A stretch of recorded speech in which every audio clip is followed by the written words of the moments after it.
Dilahirkan 8 September 1989 di Kota Malang, Dr. Gamal Albin Said adalah seorang inovator kesehatan dan wirausaha sosial. Di masa kuliahnya, Dr. Gamal Albin Said telah meraih 12 penghargaan ilmiah dari berbagai universitas ternama di Indonesia.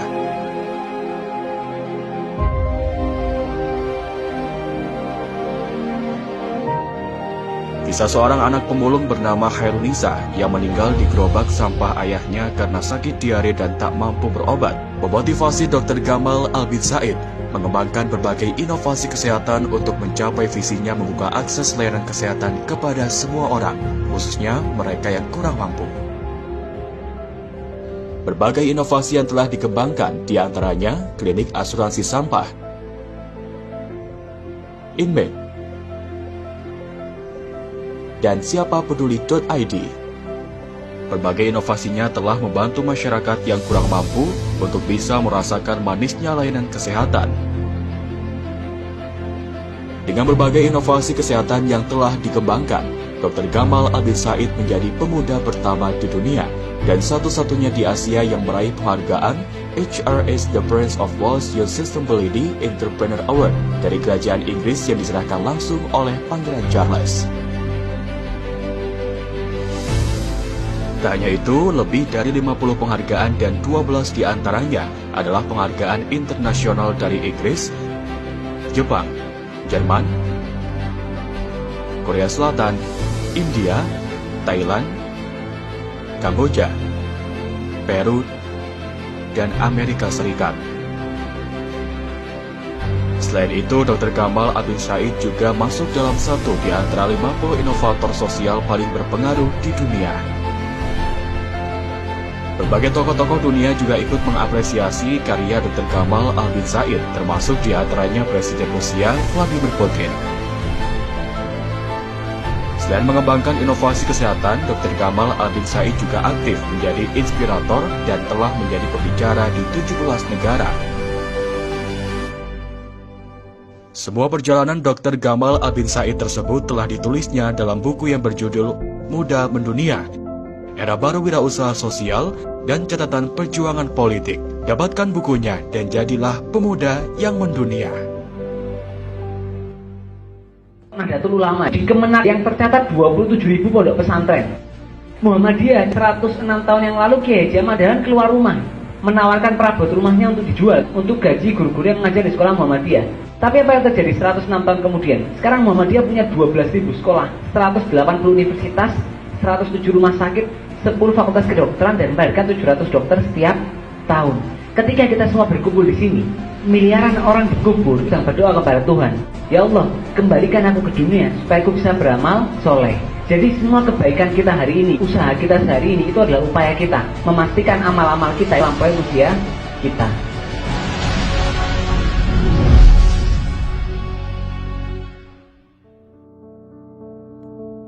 Dulu saya berpikir, kalau saya belajar keras saya jadi dokter.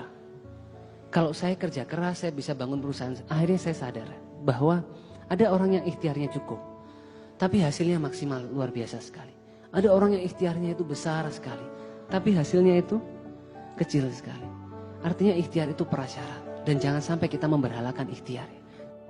Tapi ikhtiar itu adalah bagian dari upaya kita untuk memastikan bagaimana usaha-usaha dan cita-cita kita bisa tercapai. Oleh karena itu jangan pikir bekerja keras. Kapal yang berlabuh di pelabuhan itu aman, tapi bukan itulah tujuan dibuatnya kapal. Nikmatilah tantangan, karena di sanalah orang hebat, orang kuat, orang tangguh dibesarkan. Namanya Andrian Firdaus. Beliau aktivis, kawan saya di Fakultas Kedokteran Universitas Brawijaya. Aktif di lembaga pers, aktif di lembaga kerohanian. Masya Allah sekalian. 20 Januari, ketika saya magang di rumah sakit, saya terima kabar bahwa sahabat saya ini meninggal karena kecelakaan dengan truk kontainer. Waktu malam hari saya kabarkan kepada teman-teman bahwa Andrian telah meninggal. Bapak Ibu tahu apa yang mereka tanyakan? Gamal, ini Andrian yang sering azan di musola itu kah? Gamal, ini Andrian yang suara koriknya itu bagus kah? Gamal, ini Andrian yang suara tilawahnya itu bagus kah? Jadi sahabat saya ini dikenal dengan kepandaiannya melantunkan ayat suci Al-Quran dan hobinya mengumandangkan azan. Kepintaran, kekayaan, jabatan, popularitas, keindahan paras, itu semuanya akan kita tinggalkan. Tapi betapa kita lalai mengingatnya. seolah-olah kita ini akan hidup selamanya, sehingga kita mengutamakan dunia yang fana ini. Jadi periksa diri kita, kalau cita-cita itu belum tercapai, jangan-jangan badan kita belum pantas untuk kemuliaan itu. Saya ingin berbagi cerita tentang seorang ibu. Ibu ini usianya 46 tahun. Beliau mohon izin sama suami sama anaknya mau kuliah lagi. Di usia 46 tahun, bukan mau mengambil S2, S3. Tidak, ibu ini mau ambil D1 ilmu tafsir. Ditanya sama anaknya, sama suaminya, Mami ini sudah tua, mau apa kuliah lagi? Apa jawaban ibu ini? Beliau mengatakan, Mami mau mengerti arti bacaan sholat dan mau menyelamatkan anak-anaknya dari api neraka. Setiap anaknya ini berangkat ujian, ibu ini tanya, Nak, nanti kau ujian jam berapa? Waktu kau ujian, Mami di atas sajadah. Waktu anaknya presentasi, ibu ini tanya, Nak, nanti kau presentasi jam berapa? Waktu kau presentasi, Mami di atas sajadah. Berjalan terus berbulan-bulan, bertahun-tahun. Sampai 2 bulan lalu ada global listing dari American Conservation Coalition, masukkan anaknya 1 dalam 30 pemuda di bawah 30 tahun, The Green Generation. Bahkan World CSRD di India masukkan anaknya 1 di antara 50 inovator. Siapakah ibu itu? Ibu yang membesarkan saya, Bapak Ibu semua. Dan saya yakin di ruangan ini kita menyaksikan orang tua kita melakukan pengorbanan yang sama. Saya kelas 3 SD, saya ingat ada tugas ngetik naskah drama. Di rumah itu tidak ada komputer, tidak ada laptop. Bapak saya itu bawa mesin ketik dari kantor keluarga kami. Ibu saya ngetik mulai malam sampai pagi. Saya diterima di SMP 3 Malang, itu nomor 7 dari bawah. SMP favorit di sana. Itu ayah ibu saya senang sampai syukuran nasi kuning waktu itu buat 1 RT. Bahkan satu momen yang banyak orang yang tahu. Bapak saya itu jual tanahnya supaya saya, anaknya yang namanya Gamal ini bisa kuliah di kedokteran. Bahkan satu momen yang mahal dalam kehidupan saya, yang saya berdoa semoga Allah kesempatan mengulangi momen-momen itu. Saya jam 4 pagi terima email dari Cambridge University. Saya masuk 1 dari 7 finalis penerima penghargaan kehormatan dari kerajaan Inggris. Itu ayah saya menghampiri, ibu saya waktu itu bangun, itu saya saksikan wajah kebahagiaan penuh kebanggaan. Jadi I have something life for, someone I must not disappointing. Dan saya yakin betapa banyak kita di masjid ini merasakan orang tua kita membatalkan mimpinya, melupakan mimpinya, membiarkan hidupnya itu berlalu tanpa kesenangan, supaya kita anak-anaknya ini bisa belajar lebih baik, bisa bekerja lebih baik, bisa bermanfaat untuk lebih banyak orang. Tapi berapa banyak di antara kita melupakan itu kan, dan membiarkan masa muda kita berlalu tanpa keinginan sedikit pun membahagiakan kedua orang tua kita. Apalagi kita yang muslim diajarkan 1 di antara 3 amal yang Allah cintai itu anak yang berbakti sama orang tua, dan 1 di antara 2 azab yang Allah percepat di dunia selain pemimpin yang zalim, itu anak yang durhaka sama orang tuanya.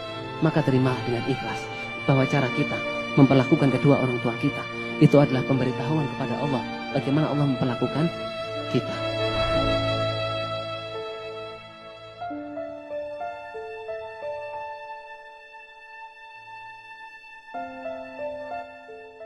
Kita harus menjaga hati kita. Istofti kolbak, mintalah fatwa pada hatimu.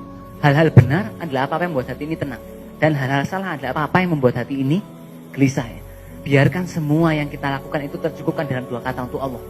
Barang siapa menjadikan Allah keterpesonaannya, maka dia akan mempesona bagi semua mata. Dan barang siapa Allah yang dia tuju, maka dunia akan datang kepadanya dalam keadaan tunduk. Dan orang itu tidak peduli seberapa hebatnya kita. Orang tidak peduli seberapa kayanya kita. Orang tidak peduli seberapa pintarnya kita. Orang tidak peduli seberapa berpengaruhnya kita. Yang orang pedulikan cuma 1. Apakah keberadaan kita memberikan manfaat buat mereka? Dan tidak peduli juga seberapa hebat kayak pintarnya kita. Kalau sekarang kita tidak tenang, bahagia itu pasti ada yang salah. Imam Al-Ghazali kan berpesan ya, semua manusia itu merugi kecuali mereka yang berilmu. Dan semua orang yang berilmu itu merugi kecuali mereka yang beramal. Dan semua orang yang beramal itu merugi kecuali mereka yang ikhlas. Kawan, masa depanmu ditentukan oleh bagaimana kamu menghabiskan waktumu setiap hari. Ingatlah bahwa tanda baiknya seseorang, dia meninggalkan apa yang tak berguna baginya. Oleh karena itu, tumbuhkanlah rasa bersalah jika kita menggunakan waktu untuk sesuatu yang tidak bermanfaat. Bayangkanlah setiap hari adalah hari terakhirmu, maka engkau akan penuh hormat dengan waktu. Teruslah bergerak, teruslah bergerak, teruslah bergerak, dan engkau akan menjadi pusara yang menarik kebaikan-kebaikan datang kepadamu. Banyak pekerjaan tidak akan berhasil di tangan orang-orang pintar, tapi ia akan berhasil di tangan para pekerja keras. Saya sering menemukan orang hebat yang gagal. Saya temukan banyak di antara mereka kikir bekerja keras dan tidak menyukai tantang. Wa malazatu illa ba'da ta'ab. Tidak ada kenikmatan kecuali sesudah kepayahan. Tidak ada keberhasilan di masa tua yang didapatkan dengan kesenangan di masa muda. Bukankah keberhasilan akan lebih manis dan menyenangkan tatkala diawali dengan perjuangan yang lebih keras? Mana yang kau pilih, kawan?